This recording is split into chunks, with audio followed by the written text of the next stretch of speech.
Friendship between nations, like friendship between people, is built on trust, on a common worldview, on years of dialogue, on tradition and the language of cooperation.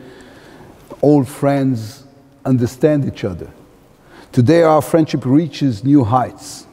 Foreign Secretary Truss and I just signed a memorandum of understanding on strategic cooperation between our countries. This is not only an agreement between close friends, but between two technological superpowers, as you said. And this MOU will lead to a free trade agreement between the United Kingdom and Israel.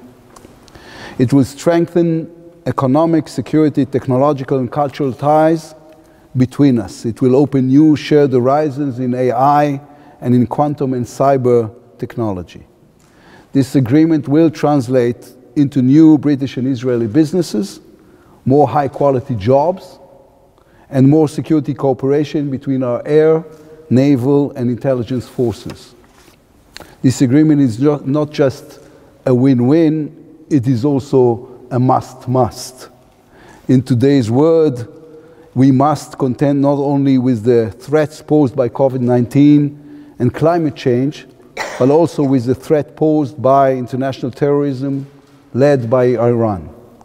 We met today to discuss ways to tackle this threat together. The next round of talks with Iran on the renewal of the nuclear agreement begin today in Vienna. The Iranians are coming to these talks for only one reason: to get sanctions lifted. They need money for Hezbollah, for their Revolutionary Guards, for their global terrorist network, and for the continued race towards a nuclear weapon.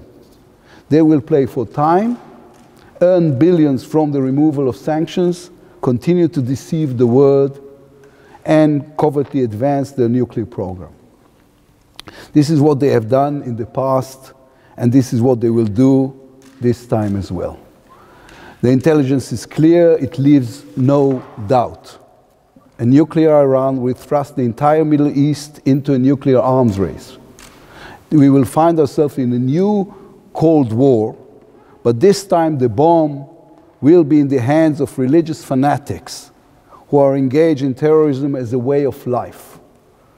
The world must prevent this, and it can prevent this. Tighter sanctions, tighter supervision, conduct any talks from a position of strength. I know that we are committed to the same goal. Iran will never be allowed to get a nuclear weapon. I know that we can count on you and on the Prime Minister to stand with us. We saw another example of your support and friendship just last week when the British government announced it would proscribe the entirety of Hamas as a terrorist organization. I thank you for this decision. Foreign Secretary, I know that a long list of Hamas terrorist atrocities sat in front of you when this decision was made, but I want to add one more. They shot at my children. They fired missiles at my home just last May.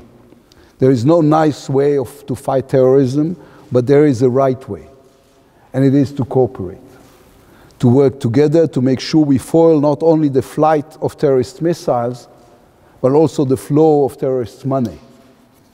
Foreign Secretary, I do not want to end such a positive meeting on a negative note.